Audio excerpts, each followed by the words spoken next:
Queridos, que bom estarmos aqui na casa do Senhor para mais uma vez louvarmos o seu nome neste culto promovido pelos homens, né? O culto é a Deus, mas é promovido, elaborado, organizado pelos homens. E que bom termos essas experiências contadas aqui, né? Eu sei que todos nós temos as nossas próprias experiências de como viemos a conhecer a Cristo, a nos entregarmos a Ele. Apesar das experiências serem diferentes, o comum é que ninguém foi porque quis. Todos foram porque foram chamados para ir. Não é? O pastor Aurélio falou e dizia assim, não quero esse negócio de ser crente, não. Porque o coração do homem caído e pecador tem esse desejo de sempre se afastar de Deus e de nunca correr para Deus. Mas existe uma coisa que a gente chama na teologia de graça irresistível, chamado eficaz. É o chamado geral, mas existe o chamado eficaz. Quando Deus chama, Ele vai lá no coração do homem, Ele muda a intenção do coração do homem e traz ele até a sua presença. Eu acho muito bonito esses testemunhos, porque eles mostram e provam a depravação total do homem. O homem é totalmente depravado, mas a imensa graça de Deus em chamar pecadores perdidos. Por que Deus faz? É amor. É amor. Eu nunca tive uma experiência dessa, como a do pastor Aurélio, porque eu cresci na igreja, eu nasci na igreja, não, nasci na maternidade, né? Maternidade Santa Luzia. Doutora Lúcia Helena foi a doutora que fez o meu parto e, por incrível que pareça, vejam só, foi a mesma doutora que fez o parto da irmã Norma. Karine e Carol aí tiveram os mesmos caminhos, né? Então, eu nasci na igreja, desde pequenininho eu corria nos bancos da igreja, mamãe dirigente de círculo de oração, papai presbítero da igreja, na época, papai era diácono, quando papai se tornou presbítero, eu ainda era muito criança, e cresci na igreja, e filho de crente não é neto de Deus, né? Eu estava na igreja, fazia parte do coral, dos adolescentes da igreja, nunca fiz os gestos nas crianças, quando cantavam, né? Com muita alegria, irmãos, com muita alegria, lá para frente cantar. Participei dos adolescentes. Também participava da igreja para depois namorar depois do culto. Está entendendo? As intenções sempre são essas, né? E sempre questionei o amor de Deus por mim. Sempre questionei o amor de Deus por mim. Teve uma época na minha vida que eu quase me torno ateu. Ateu científico, ateu mesmo. Eu comecei a desacreditar da fé, da existência de Deus. Foi uma época muito escura que levou minha mãe aos joelhos para orar por mim. E eu comecei a ir para a igreja novamente. E sempre questionei o amor de Deus por mim, né? Será que Deus realmente me ama? Será que realmente Deus me ama? E um dia eu orei no meu quarto. Estava no meu quarto. Tinha uma cadeira de fitas plásticas no meu quarto. Eu dobrei os joelhos no meu quarto e eu falei assim, Senhor, se o Senhor me ama, então fala comigo e diga que me ama. Eu ia pregar naquela noite. Pregador que duvidava do amor de Deus. Pode isso? Pode. Duvidava do amor de Deus. Dobrei os joelhos e falei assim, Senhor, se o Senhor me ama, fale comigo. Eu vou pregar hoje à noite. Fui pregar na congregação chamada Caldeireiro 3. Era culto da mocidade. A igreja lotada, tinha gente na janela, tinha gente lá de fora, tinha gente em tudo quanto era lugar. E eu seco, descrente, fui pregar. Quando eu subi no púlpito daquela igreja, que eu peguei o microfone, veio um irmãozinho desse tamanho assim, Tiago Francisco, por incrível que pareça, ele hoje é pastor. Tiago era o dirigente do culto da mocidade. Eu peguei o microfone, ele levantou-se, veio até mim e falou assim, Tiago, eu, o Senhor, ouvi quando tu dobrastes o teu joelho no teu quarto e dissesse assim, Senhor, tu me amas? E eu te digo hoje, eu, o Senhor, te amo.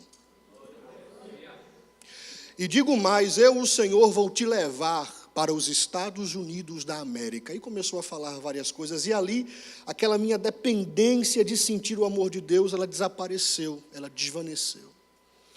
Fazem 33 anos que eu estou neste caminho. Estou seguindo a Jesus Cristo. Deste caminho eu não desisto.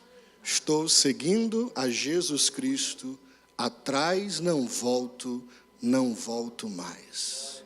Todos nós temos as nossas experiências com Deus. Todos nós. E que bom ouvir as experiências dos irmãos e saber que Deus também chamou cada um de nós que estamos aqui de uma forma diferente, mas nós chegamos aqui, e só chegamos aqui porque Deus chamou e nos trouxe aqui.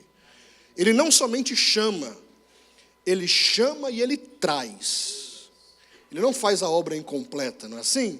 Ele chama e Ele cria as circunstâncias para que a gente chegue e a gente venha. E graças a Deus pela vida do pastor Aurélio, do irmão Ricardo, de todos vocês que também tiveram essa experiência com Deus e hoje fazem parte da família de Deus. Queridos, vamos ler a palavra de Deus, Êxodo capítulo de número 3. Êxodo capítulo de número 3, eu vou ser breve nesta manhã, mas eu queria trazer para vocês a palavra de Deus, a exposição da palavra de Deus. Nós vamos estar lendo nesta manhã do versículo 1 ao versículo 14. Êxodo capítulo 3, versículos de 1 ao versículo 14. Todos encontraram, digam amém. Diz o seguinte: apacentava Moisés o rebanho de Jetro, seu sogro, sacerdote em Midian, e levou o rebanho atrás do deserto e veio ao monte de Deus, a Horebe. E apareceu-lhe o anjo do Senhor em uma chama de fogo no meio de uma sarça, e olhou, e eis que a sarça ardia no fogo, e a sarça não se consumia. E Moisés disse: agora me virarei para lá e verei esta grande visão, porque a sarça se não queima. E vendo o Senhor que se virava para lá a ver, bradou Deus a ele do meio da sarça e disse: Moisés, Moisés. E ele disse: eis-me aqui. E disse: não te chegues para cá, tira os teus sapatos de teus pés, porque o lugar em que estás é terra santa. Disse mais: eu sou o Deus de teu pai, o Deus de Abraão, o Deus de Isaque, o Deus de Jacó. E Moisés encobriu o seu rosto, porque temeu olhar para Deus. E disse o Senhor: tenho visto atentamente a aflição do meu povo que está no Egito, e tenho ouvido o seu clamor por causa dos seus exatores, porque conheci as suas dores. Portanto, desci para livrá-lo da mão dos egípcios e para fazê-lo subir daquela terra a uma terra boa e larga, a uma terra que mana leite e mel, ao lugar do cananeu e do eteu e do amorreu e do ferezeu e do eveu e do jebuseu. E agora eis que o clamor dos filhos de Israel chegou a mim, e também tenho visto a opressão com que os egípcios os oprimem. Vem agora, pois, e eu te enviarei a Faraó, para que tires o meu povo, os filhos de Israel, do Egito. Então Moisés disse a Deus: quem sou eu que vá a Faraó e tire do Egito os filhos de Israel? E Deus disse: certamente eu serei contigo, e isto te será por sinal de que eu te enviei. Quando houveres tirado este povo do Egito, servireis a Deus neste monte. Então Moisés disse a Deus: eis que quando vier aos filhos de Israel e lhes disser: o Deus de vossos pais me enviou a vós, e eles me disserem: qual é o seu nome? Que lhes direi? Versículo 14: e disse Deus a Moisés: eu sou o que sou. Disse mais: assim dirás aos filhos de Israel: eu sou, me enviou a vós. Senhor, a tua palavra é santa, a tua palavra é eterna, a tua palavra é infalível, a tua palavra é o alimento que esta igreja precisa. E nós queremos, nesta tarde, comer a tua palavra, Senhor. Fala conosco, Espírito Santo. Em nome de Jesus, eu peço a tua ajuda na exposição da tua palavra. Traz iluminação ao texto sagrado e aplica ele ao coração da tua igreja. Esta é a minha oração em nome de Jesus, e todos dizem Amém. Queridos, dos personagens do Antigo Testamento, talvez este aqui seja um dos mais fascinantes. Todos nós temos aquele personagem de estimação, né, da Bíblia Sagrada, aquele personagem com quem nós nos identificamos. Moisés, ele nasceu para marcar a sua geração e nasceu para executar um ministério maravilhoso. Israel, o povo de Deus, estava cativo no Egito por mais ou menos 400 anos. E este período de escravidão da nação de Israel já havia sido predito pelo próprio Deus ao seu amigo Abraão, muitos anos de Israel se tornar escravo no Egito. Em Gênesis capítulo 15, versículos 13, Deus já havia dito a Abraão que a sua descendência seria estrangeira em uma terra que não lhes pertencia e que eles seriam escravizados e oprimidos por 400 anos, mas que Deus viria com juízo sobre aquela nação que iria escravizar a Israel e que Israel sairia com muitos bens daquela situação. O capítulo 3 do livro do Êxodo, narra a história de como Deus ele se revelou de uma maneira pessoal e direta a Moisés e de como Deus o chamou para liderar e libertar o seu povo da escravidão no Egito. Então eu queria nesta manhã analisar com vocês este texto que lemos e extrair dele algumas lições para as nossas vidas. Veja o que diz aí os versículos de 1 a 3. E apacentava Moisés o rebanho de Jetro, seu sogro sacerdote em Midian, e levou o rebanho atrás do deserto e veio ao monte de Deus, a Horebe, e apareceu-lhe o anjo do Senhor em uma chama de fogo no meio de uma sarça, e olhou, e eis que a sarça ardia no fogo, e a sarça não se consumia. E Moisés disse: agora me virarei para lá e verei esta grande visão, porque a sarça se não queima. Assim começa o capítulo 3 que lemos. O personagem central do capítulo, o protagonista é Moisés, filho legítimo de Joquebede e filho adotivo da filha de Faraó. Faziam aproximadamente 40 anos que Moisés estava vivendo na obscuridade. Faziam aproximadamente 40 anos que Moisés havia deixado o Egito. Havia abandonado as regalias do Egito com medo de ser morto pelo crime que ele havia cometido. A história diz que Moisés um dia saiu pelas ruas do Egito e ele encontrou um egípcio que estava maltratando um israelita. E Moisés resolveu resolver a situação com as próprias mãos e matou aquele egípcio e o enterrou. E um belo dia Moisés estava mais uma vez caminhando pelo Egito e encontrou novamente a mesma cena e quis tomar satisfação, e o egípcio, ou o israelita, dirigiu-se a Moisés e disse: você agora é nosso chefe, você vai também me matar como você matou aquele egípcio? E Moisés entendeu que o fato dele haver enterrado aquele egípcio não havia ocultado o seu crime havia sido exposto, e ele, com medo de perder a sua vida, ele foge do Egito. Ele abandona as regalias do Egito, abandona o conforto do Egito e vai para o deserto. Então faziam aproximadamente 40 anos. Depois de 40 anos no anonimato, Moisés não tinha nem mesmo um rebanho que ele pudesse chamar de seu.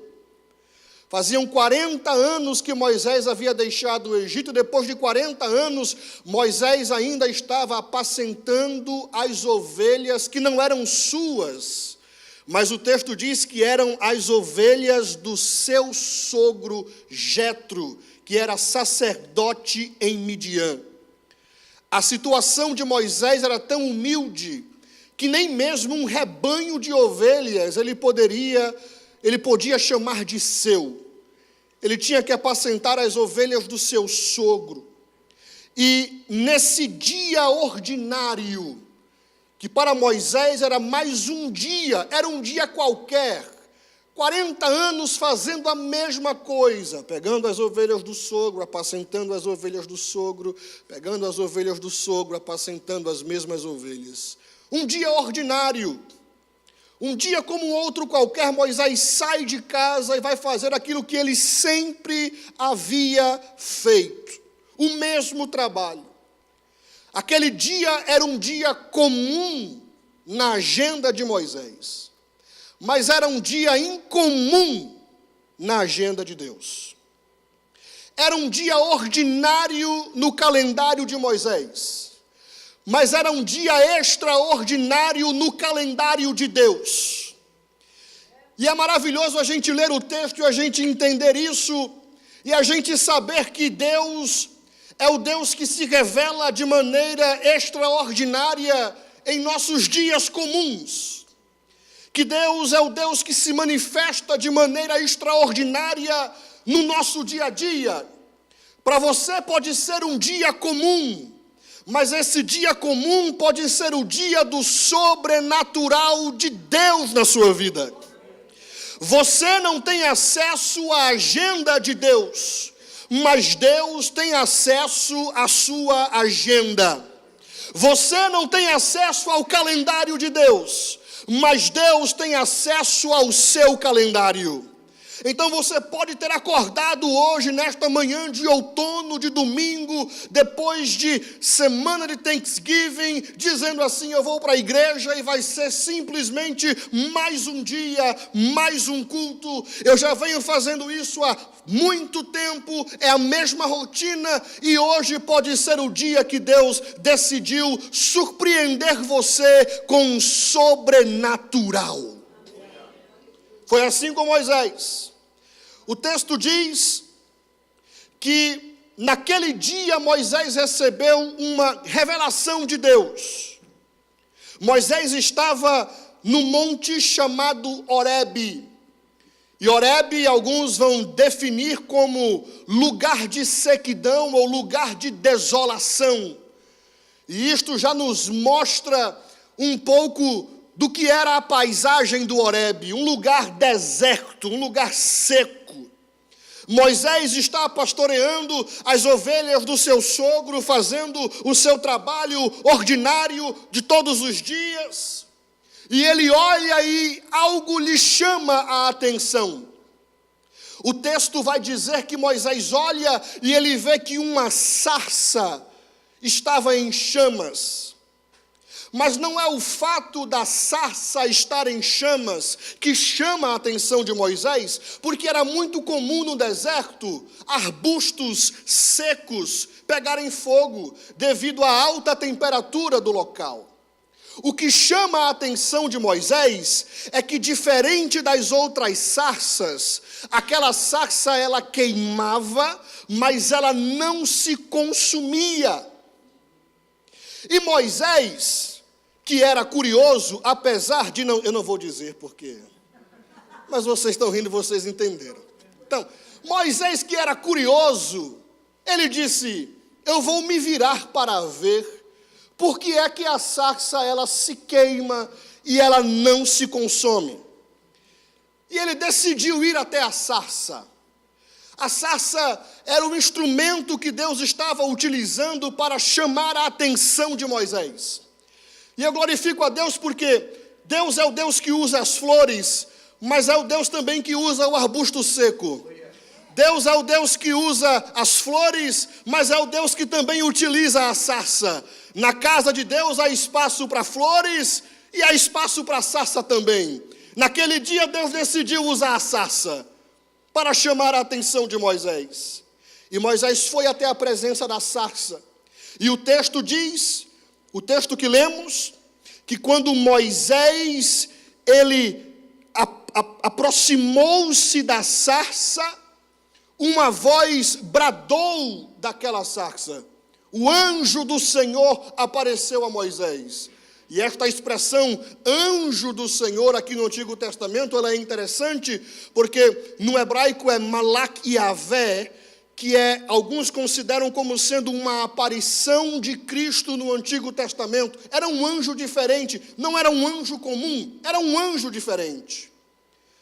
E quando Moisés se aproxima, olha o que diz o versículo 4: e vendo o Senhor que se virava para lá a ver, o anjo, Deus, o próprio Deus, bradou a ele do meio da sarça e disse o quê?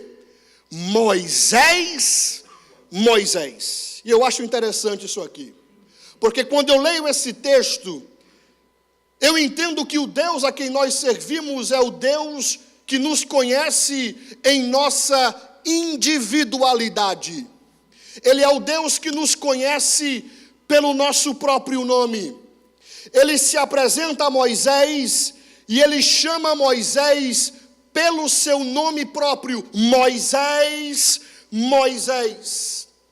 E como é bom a gente saber e entender que Deus nos conhece, que Deus conhece quem somos, que Deus sabe o nosso nome, que Deus sabe o número da nossa driver's license, que Deus conhece o tamanho do nosso sapato, que Deus conhece as nossas necessidades, os nossos sonhos, os nossos desejos, os nossos medos, e Ele é o Deus que se relaciona conosco nesse ambiente íntimo e pessoal. Nosso relacionamento com Deus não é um relacionamento abstrato. Nosso relacionamento com Deus é na esfera do íntimo e do pessoal, ao ponto dele nos chamar pelo nome.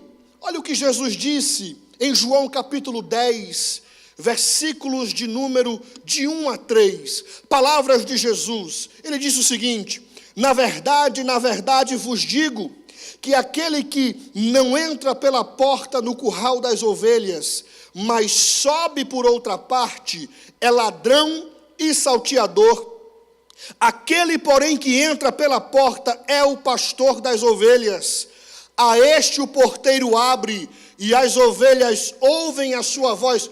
Olha o que Jesus disse. Jesus disse que esse pastor, ele chama pelo nome as suas ovelhas e as traz para fora. Chama pelo nome. Em um ambiente onde existem várias ovelhas, o Deus a quem nós servimos é aquele que conhece o nome de cada uma delas. E não conhece simplesmente o nome, mas conhece a mazela que cada ovelha tem, porque toda ovelha tem uma mazela. Conhece de forma íntima. Deus não confunde nomes.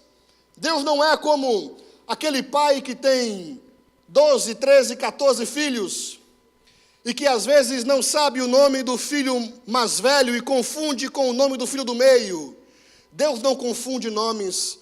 Deus sabe quem nós somos. Jesus disse: e chama pelo nome as suas ovelhas. O profeta Isaías, no capítulo 45, versículos de 1 a 3, ele profetizava acerca de Ciro, 150 anos antes de Ciro nascer. Ele profetizava sobre Ciro 150 anos antes de Ciro nascer. E ele dizia o seguinte: assim diz o Senhor ao seu ungido Ciro. Ciro nem existia. 150 anos antes, Deus chamava já ele de Ciro. E ele diz: a quem tomo pela sua mão direita, para abater as nações diante de sua face, eu soltarei os lombos dos reis, para abrir diante dele as portas, e as portas não se fecharão.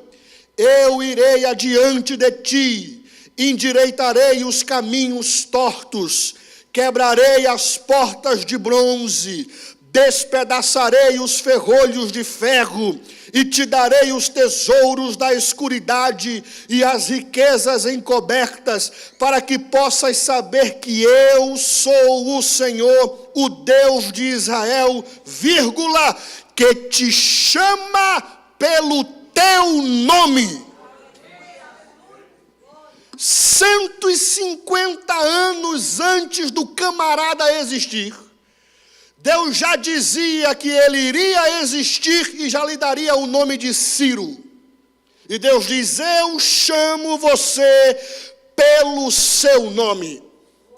Isaías 43, versículo 1, o mesmo profeta diz: mas agora diz o Senhor que te criou, ó Jacó, e que te formou, ó Israel, não temas, porque eu te remi, chamei-te pelo teu nome, e tu és meu. O mesmo Deus apareceu a Moisés. E quando Moisés se aproximou, Deus disse: Moisés, Moisés.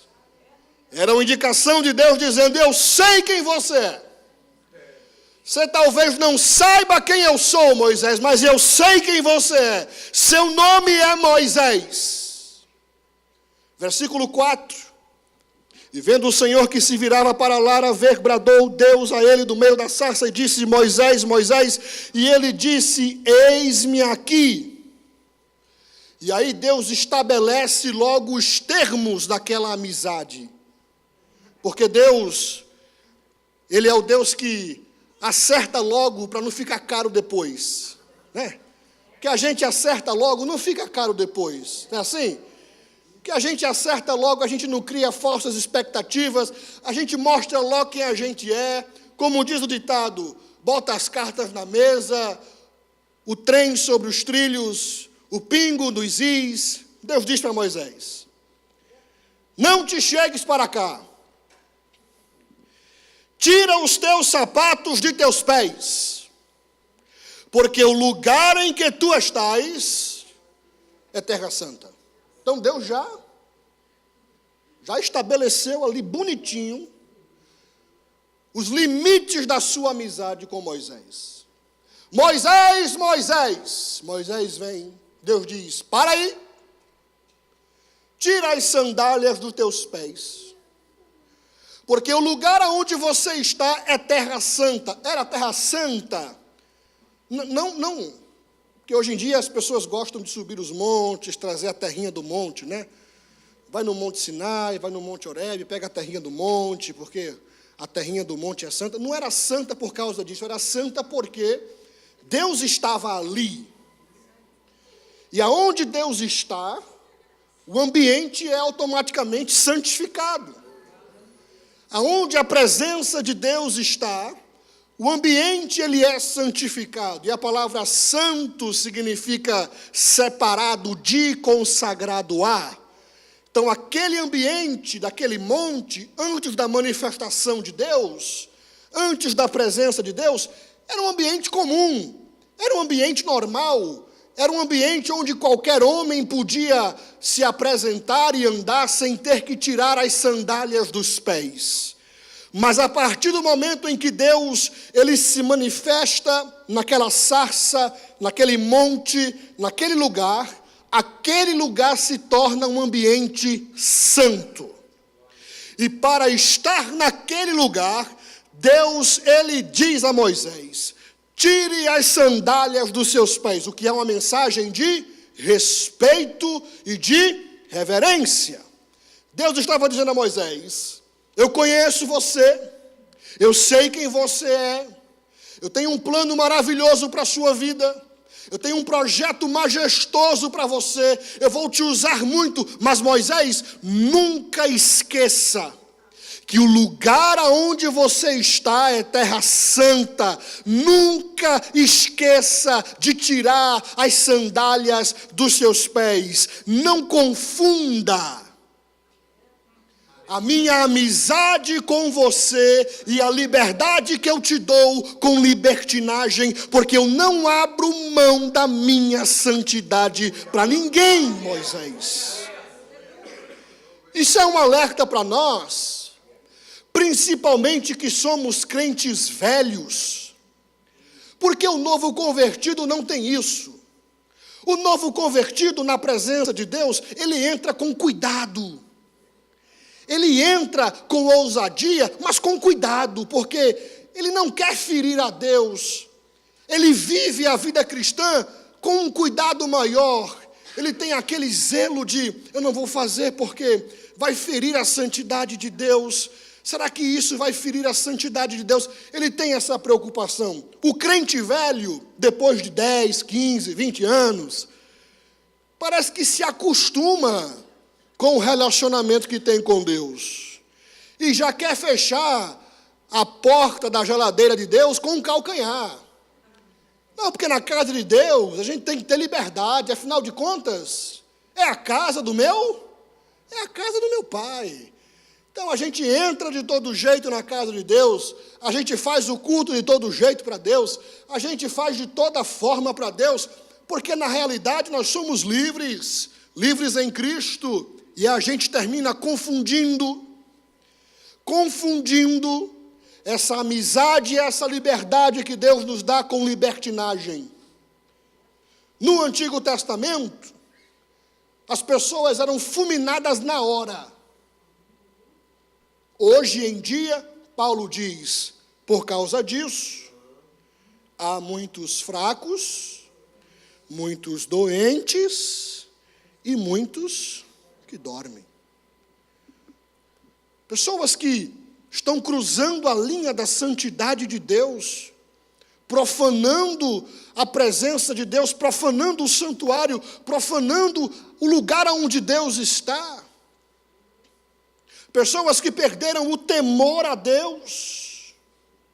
Pessoas que estão vivendo uma vida de pecado como se fosse a coisa mais normal do mundo. O crente pecar é algo normal, irmãos.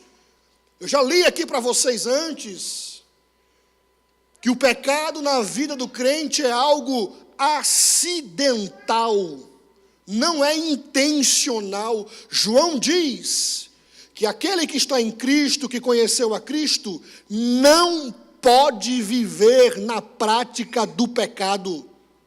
Sabe o que é não pode no grego? Não pode. É a mesma coisa. Eu estudei, e eu garanto a vocês que é a mesma coisa. Não pode, não pode. Não pode. Assim como a água não se mistura com o óleo, o crente em Cristo Jesus, o homem chamado por Deus, a mulher chamada por Deus, não pode viver na prática do pecado. Porque Deus, Ele é santo. E a mesma Bíblia diz que sem a santidade, ninguém verá a Deus. Mas ele é pastor de uma mega igreja, sem a qual ninguém verá a Deus. Mas quando ele prega, milagres acontecem, sem a qual ninguém verá a Deus. Mas ele profetiza, e ele fala tudo certinho, sem a qual ninguém verá a Deus. Deus não abre mão da sua glória, Deus não abre mão da sua santidade. Quer ser amigo de Deus, tem que ser inimigo do mundo. Não pode ser amigo dos dois ao mesmo tempo. Ou você é amigo de Deus, ou você é amigo do capeta.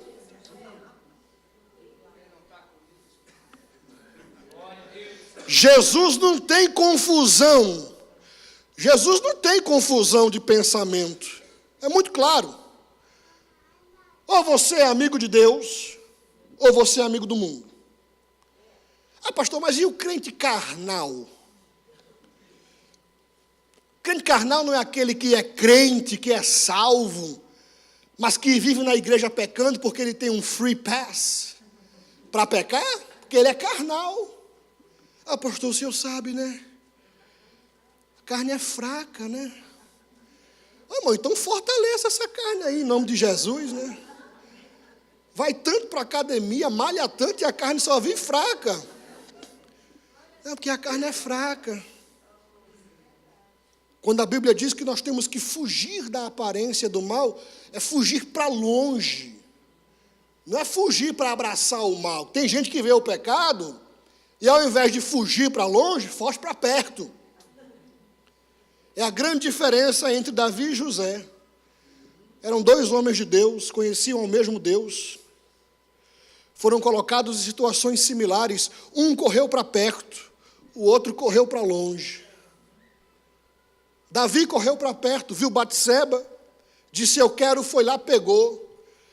José teve a oportunidade de deitar-se com a filha, com a mulher de Potifar, e ele decidiu fugir. Porque ele sabia que se ele deitasse com a mulher de Potifar, ele ia ferir a amizade dele com Deus. Ele ia ferir a linha de santidade que Deus havia estabelecido. Existe uma linha de santidade que nós não podemos cruzar. Deus é santo. E nós temos que ser santos também. Então Deus deixa bem claro para Moisés: tira as sandálias dos teus pés, porque o lugar em que tu estás é terra santa. Olha o que diz. E disse mais: eu sou o Deus de teu pai, o Deus de Abraão, o Deus de Isaque e o Deus de Jacó. E Moisés encobriu o seu rosto, porque temeu. Diga comigo, porque temeu olhar para Deus. Estou falando de um cara que está no cume do monte, que está vendo uma sarça se consumir, arder e não se consumir, que está ouvindo a voz do próprio Deus, chamando ele pelo próprio nome, dando instruções a ele. Ele teme olhar para Deus. A palavra-chave aqui é temor, que é uma palavra que a nossa geração já não tem mais noção do que é. Temor a Deus. É temor a Deus. Não, porque Deus é amor. É, Deus é amor. Mas o grande defeito da teologia de hoje é você pegar o atributo do amor de Deus e exaltá-lo acima dos outros atributos. É você pegar o amor de Deus, porque Ele é amor, e você exaltar esse amor acima de todos os outros atributos de Deus. É uma teologia desbalanceada. A teologia bíblica ensina que todos os atributos de Deus estão no mesmo nível. Então, do mesmo tamanho que é o amor de Deus, é a sua justiça, é a sua bondade, é a sua benignidade, é a sua misericórdia, é a sua mansidão, mas é a sua justiça também. O salmista disse que Deus é um Deus que se ira todos os dias.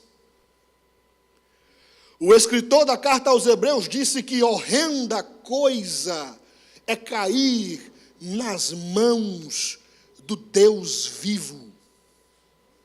Paradoxal, não é? Que não existe lugar melhor para a gente estar do que na mão de Deus, mas ao mesmo tempo, horrenda coisa é cair nas mãos do Deus vivo. Então Moisés teme olhar para Deus, e como eu queria que Deus, que o Espírito Santo, ele colocasse no coração da nossa juventude, principalmente, um pouco mais de temor à presença de Deus. Que o que nós temos hoje na igreja são jovens que querem a bagunça, que entram na casa de Deus sem temor, ou que vivem uma vida cristã sem temor algum, e não entendem que eles estão caminhando em um campo minado, e que a qualquer momento vão pisar numa mina e vai explodir, vai ser feio o negócio. Deus, Ele não se deixa escarnecer. Então, o jovem que tem relações sexuais com a sua namorada, e vem à casa de Deus, e canta, e faz de tudo na casa de Deus, como se nada tivesse acontecendo, está caminhando em um terreno minado. Vai dar errado, vai dar problema, e Deus, Ele chama para prestar contas. O pastor que vive em adultério, mas continua pastoreando a igreja, Deus, ele chama a prestação de contas. Deus não tem o culpado por inocente. Deus é misericordioso, mas ele é misericordioso para aqueles que confessam e para aqueles que deixam. A Bíblia diz que aquele que confessa e deixa alcança misericórdia, mas aquele que brinca com a santidade de Deus, aquele que vem à casa de Deus sem temor, que serve a Deus sem temor, ele será réu da justiça de Deus. Talvez não aqui, mas na vida eterna sim. Porque Jesus disse que naquele dia, muitos, e eu tremo quando eu leio esse versículo, porque o versículo diz: muitos chegarão naquele dia e dirão: Senhor, Senhor, chama de Senhor. Não expulsamos nós demônios em teu nome? Porque hoje em dia, expulsar demônio e dar profecia é carta branca para a santidade na igreja, não é? Expulsou demônio, falou um negocinho que bateu, santo homem de Deus. Não, você é um santo homem de Deus, santa mulher de Deus. Jesus disse: naquele dia, muitos chegarão em meu nome e dirão: Senhor, Senhor, não profetizamos nós em teu nome? Não foi profetada não, foi profecia mesmo. Não expulsamos nós demônios em teu nome? E o texto diz que ele virará para eles e dirá: apartai-vos de mim, porque eu não vos conheço. Nunca conheci, nunca soube quem vocês são. Então nós temos que andar com temor diante de Deus. Moisés, ele teme olhar para Deus. Olha o que diz o versículo 7. E diz o Senhor: tenho visto atentamente a aflição do meu povo que está no Egito, e tenho ouvido o seu clamor por causa dos seus exatores. E eu acho lindo essa expressão. Deus diz: porque eu conheci as suas dores e desci para livrá-los. Esse é o Deus que nós servimos. É o Deus que conhece a nossa dor. Deus diz: eu conheci as suas dores, eu tenho ouvido o seu clamor, e eu conheci as suas dores, e por isso, por causa do clamor deste povo, eu desci para livrá-los. E Deus aqui, ele revela uma parte do seu caráter. É o Deus que conhece aonde dói em mim. Todo mundo aqui tem um lugar aonde dói. Ninguém aqui é super-homem. Pastor não é super-homem. É uma ideia errada nossa pensar que pastores são homens intocáveis, que não falham, que não pecam, que não têm decepções. Todos nós temos decepções, todos nós temos dias de dores, todos nós passamos pelo dia da angústia.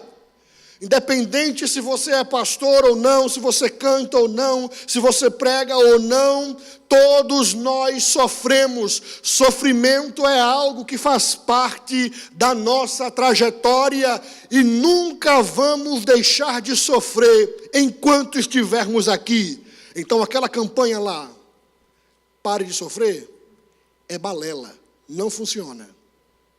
Deus nunca vai tirar o sofrimento de nós aqui nesta terra, porque é o sofrimento que nos molda, é o sofrimento que nos torna a imagem de Cristo, é o sofrimento que nos traz para perto de Deus, é o sofrimento. Basta você pensar, daquele dia que você perdeu o emprego, que você não tinha condições de pagar suas contas, como você orava mais, como você buscava mais a Deus.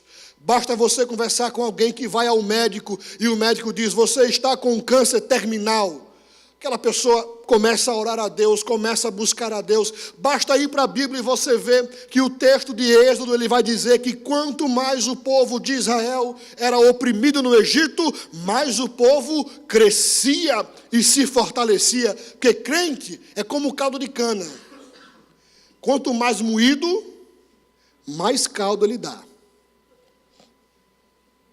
Pastor Messias fez caldo de cana esses dias aqui, né? Ele pega a cana, passa uma vez, aí alguém pode olhar e pode dizer, já deu o que deu, joga fora. Não, joga fora não. A gente tira, a gente dobra e a gente passa de novo. Aí quem olha diz assim, não dá mais nada não. A gente tira, a gente dobra e a gente passa. E quanto mais a gente passa, mais caldo de cana desce. Assim é a gente. Assim é o sofrimento na nossa vida. É um instrumento que Deus usa para nos lapidar. É um instrumento que Deus usa para nos trazer a presença dEle. Neste mundo tereis aflições. Jesus não mentiu para ninguém. Quem mente são os pregadores de hoje. Mas Jesus nunca mentiu para ninguém. Jesus nunca ocultou isso de ninguém. Quem mente são os falsos profetas de hoje, dizendo que você foi chamado para viver uma vida de excelência aqui na terra, que você foi chamado para ser cabeça e não ser cauda, e que tudo vai ser mil maravilhas para você. Que você tem que externar, verbalizar, porque a palavra tem poder, então você tem que determinar, você tem que decretar, e aí tem um monte de gente decretando, quando na realidade só existe um juiz que tem o poder de decretar, e esse juiz é Deus. Você pede a Deus e pede que Ele faça por misericórdia e por graça. Crente não determina nada. Eu posso ficar todos os dias na frente do espelho dizendo, amanhã eu vou ter cabelo, amanhã eu vou ter cabelo, amanhã eu vou ter cabelo. Não vai nascer, não adianta. Por mais poder que a palavra tenha, não adianta eu determinar. Ou você ficar na manta, eu vou ser rico, eu vou ser rico, eu vou ser rico, eu determino que eu vou ser rico, eu levanto a minha mão e eu profetizo que eu vou ser rico. Não trabalha não.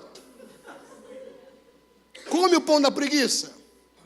Então vamos acabar com essa história de determinar para parar o sofrimento. Deus sempre vai permitir que o sofrimento exista. Agora Deus é o Deus que sofre conosco. Deus é o Deus que conhece a nossa dor no dia da angústia, no dia do sofrimento, quando dói, quando a gente chora, quando a gente dobra o joelho e a gente suplica. O Espírito Santo é aquele que diz, eu conheço a sua dor. Quando a gente não tem nem palavras para orar, Deus é aquele que envia o Espírito Santo e que intercede por nós com gemidos inexprimíveis. A gente sofre, mas não sofre sozinho. A gente sofre com Deus. Deus nos dá graça para suportar o sofrimento. Deus nos dá graça para suportar a dor da perca de um filho, de um casamento destruído, de uma doença terminal, porque crente também morre de doença terminal. Conheço vários pastores que oraram e Jesus curou tantas pessoas. Morreram de câncer. E eu nunca vi esses pastores botando a mão neles mesmos e determinando a cura ou questionando a Deus. Aceitaram a vontade de Deus, morreram, porque aqui nesta vida o fim de tudo, sabe o que é? É a morte. Seu maior presente é a vida eterna, mas para gozar a vida eterna você tem que morrer. No fim de tudo, é a morte. Toda a riqueza, toda a glória do mundo, tudo isso, todo esse dinheiro, quando morre o rico e morre o pobre, todo mundo vai debaixo de 7 palmos. Uns são cremados, porque... né? Outros são enterrados, mas todo mundo morre, fica tudo aí. Como disse Paulo Paulo disse, eu não trouxe nada para este mundo, eu também não vou levar nada daqui. Já disse, nu saí do ventre da minha mãe, e é nu que eu tornarei para lá. Deus me deu, olha o entendimento do verdadeiro crente. Deus me deu. Quem tomou foi o diabo. Quem tomou foi o capeta. Quem tomou foi os demônios. Quem tomou foi o inferno. Já disse, Deus me deu, e Deus, Ele tomou. Bendito seja o nome do... Porque até o diabo é o diabo de Deus. É como um cão numa coleira.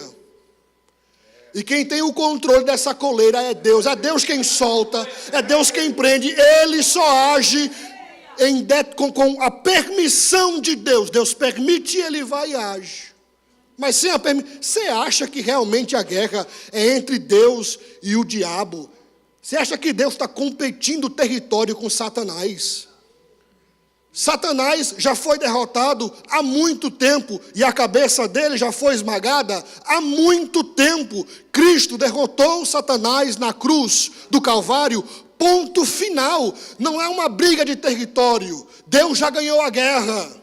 E Paulo disse que nós também somos mais do que vencedores. Ganhamos com ele também. Então, se acontece, acontece porque Deus permitiu que aconteceu. Não tem uma outra explicação para você. Por que é que Deus permite que uma criança venha à terra com uma deficiência física? Não sei. Queria saber. Por que é que Deus permite que um recém-nascido nasça com o coração para fora e tenha que se submeter a várias cirurgias para colocar o coração para dentro? Ou por que é que Deus permite que uma mãe segure uma criança por meses e a criança morra depois? Eu não sei por que acontece, mas eu sei que Deus ele permite, e existe uma razão porque Deus permite. E eu sei que Deus conhece a nossa dor e entende o nosso sofrimento. Eu não quero ser insensível à sua dor, mas eu quero que você entenda que você não sofre sozinho. Existe um Deus que você pode colocar a cabeça no ombro dele, no colo dele, e dizer, Pai, está doendo muito, Senhor. A dor é tão grande que eu não tenho nem forças e nem coragem para me levantar. Está doendo muito, eu preciso do Senhor aqui agora. E o mesmo Deus que disse a Moisés, eu ouvi o seu clamor, eu conheço a sua dor, ele disse a Moisés, eu desci para livrá-los. E ele vai dizer para você também, eu ouvi o seu clamor, eu conheço a sua dor, e no tempo certo eu vou descer para livrar você. Mas por enquanto, vai chorando, geme e chora. Vai gemendo, vai chorando, vai gemendo. As melhores orações são aquelas que são regadas a lágrimas, banhadas por gemidos, no escôndito do nosso quarto, do nosso closet. Essas são as melhores orações. Suas orações não são em vão, elas não são gritos vazios, elas têm direção certa, estão indo ao ouvido de Deus, e no tempo certo, Deus vai agir ao seu favor. Mas enquanto Deus não age, você não determina, você não questiona o trabalhar de Deus, você não fica zangado com Deus, você baixa a cabeça como servo que você é, e você diz, Senhor, eu aceito a tua vontade, e eu sei que no final, tudo vai ser feito para a glória do teu nome. É assim que você faz.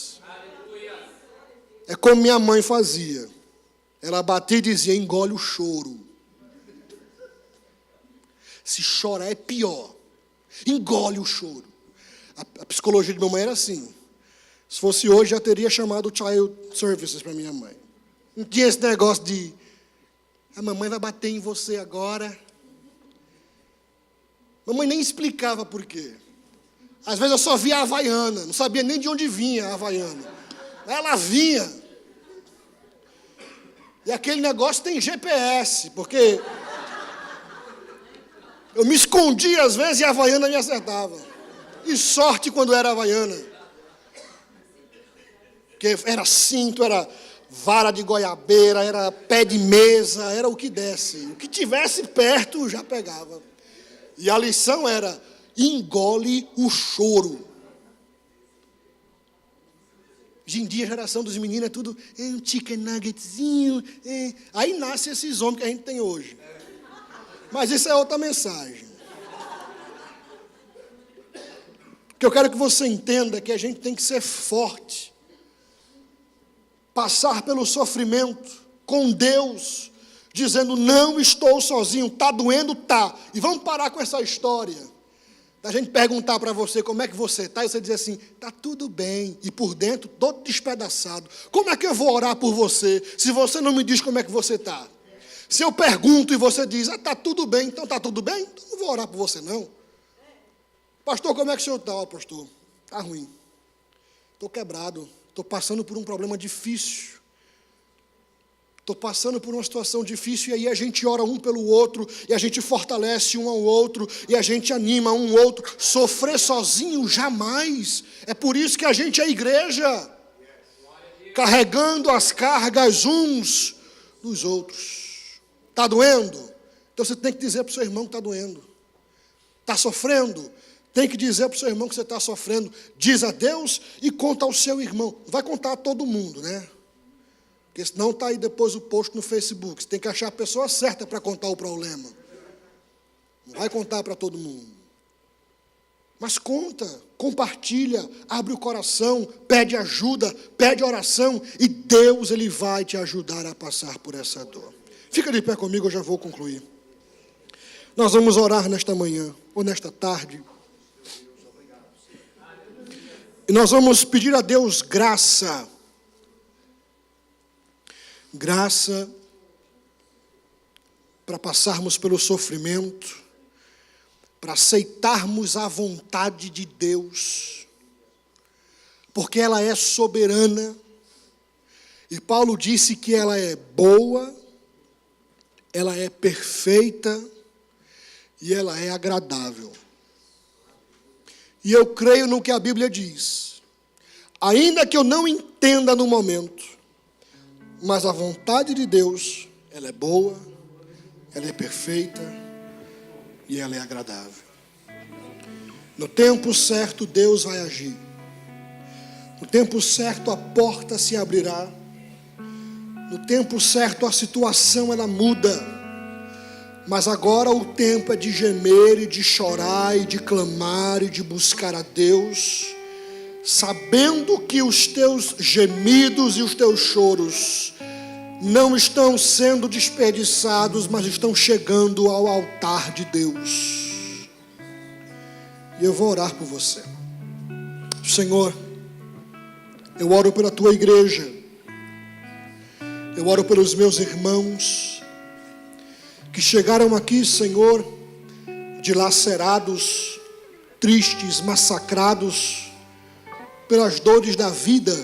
O Senhor falou que no mundo nós teríamos aflições, e nós não queremos correr das aflições, mas eu quero pedir nesta manhã que o Senhor dê uma porção dobrada de graça e de força aos meus irmãos que chegaram aqui em suas lutas e em suas tribulações, para que eles suportem o peso da cruz, porque a cruz ela é pesada, Senhor.